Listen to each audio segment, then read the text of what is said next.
Jadi kesuksesan yang hakiki adalah ketika seorang masuk surga.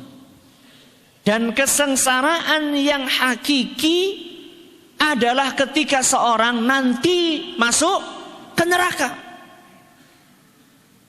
Dan seseorang ketika masuk ke neraka itu akan diawali dengan musibah di dunia. Enggak kok ujuk-ujuk orang masuk neraka, enggak. Ada awalannya. Awalannya ketika di dunia dia mendapatkan musibah. Ketika kita bicara masalah musibah, apa yang ada di benak kita? Musibah. Dompet hilang. Apalagi? Kecelakaan. Apalagi? Banjir. Apalagi? Kebakaran, gempa. Orang tua meninggal, anak meninggal, jatuh sakit. Itu kan musibah kan? Padahal musibah yang terberat bukan itu. Musibah yang terberat adalah ketika musibah itu menimpa kepatuhan kita dalam beragama.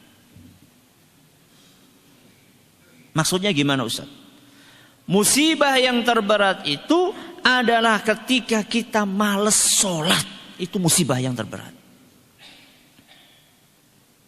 Pernah nggak dengar orang mengeluh, Jan, hari ini saya musibahnya berat banget. Kenapa? Subuhan telat. Ada? Ada nggak? Jarang, bukan jarang, jarang banget. Ya. Kenapa sih, Muhammad teman? Iya ya. Ya Allah, saya telat bayar zakat. Atau ya Allah, yang dioyo koyo pegawai pajak. Itu baru musibah ya. Tapi kalau telat bayar apa? Zakat itu bukan musibah. Musibah yang terberat adalah ketika kita malas berbakti kepada orang tua. Itulah musibah yang terberat. Musibah yang terberat adalah ketika kita sampai sekarang belum bisa baca Al-Quran. Itu musibah yang terberat. Usia sudah hampir 60-70 tahun belum bisa baca Al-Quran. Ini musibah yang terberat. Musibah yang terberat itu adalah ketika kita nyaman berbuat maksiat. Berbuat maksiat kayak gak ada apa-apa gitu. Musibah yang terberat adalah ketika hati nurani kita ini tidak terganggu, merasa nyaman-nyaman saja saat mencari rizki dengan cara-cara yang haram. Kemudian hati nurani kita tidak terganggu, itu musibah yang terberat. Nyaman-nyaman saja mendapatkan duit dengan korupsi, dengan kolusi, dengan riba, dengan dusta, dengan suap, merasa nyaman dan tidak terganggu ketenangan hatinya, itu musibah.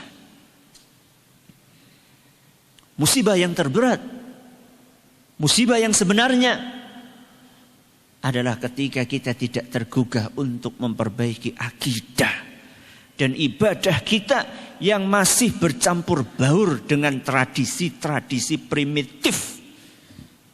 Itulah musibah yang terberat. Kok enggak tergugah untuk meluruskan akidah kita sesuai dengan apa yang diajarkan oleh Rasul sallallahu alaihi wasallam. Memperbaiki ibadah kita seperti apa yang dituntunkan oleh Rasul sallallahu alaihi wasallam, itulah musibah yang terbesar. Maka lihat, ada satu doa panjang yang dibaca oleh Rasulullah SAW, disebutkan oleh Ibnu Umar radhiyallahu anhu, falamma qallama kana Rasulullah sallallahu alaihi wasallam yaqumu min majlisin hatta yad'u bihaula'i da'awati li ashabihi. Hampir-hampir setiap Nabi SAW duduk selalu membaca doa yang akan saya sebutkan sekarang. Hampir-hampir setiap Nabi SAW duduk, hampir-hampir Nabi selalu membaca doa yang akan saya bawakan sekarang ini. Doanya panjang. Saya akan sebutkan potongan yang kaitannya dengan masalah musibah ini. Di tengah-tengah atau di akhir beliau mengatakan, Awal doanya Allahumma qsim lana min khasyatika ma yahulu bainana wa baina ma'asik. Itu awalnya. Di tengah-tengah sebelum akhir, potongan doa yang dibaca oleh Nabi SAW, wala taj'al musibatana fi dinina. Apa? Wala taj'al musibatana fi dinina. Kita ulangi. Apa? Wala taj'al musibatana fi dinina. Sekali lagi. Wala taj'al musibatana fi dinina. Apa artinya Ustaz? Ya Allah, wala taj'al, janganlah engkau jadikan musibatana, musibah yang menimpa kami, fi dinina. Musibah itu menimpa kepatuhan kami dalam beragama. Ya tadi itu. Nyaman berbuat apa? Maksiat, malas beribadah. Ya, tidak terganggu dengan dosa-dosa yang kita lakukan. Itu musibah yang sejati.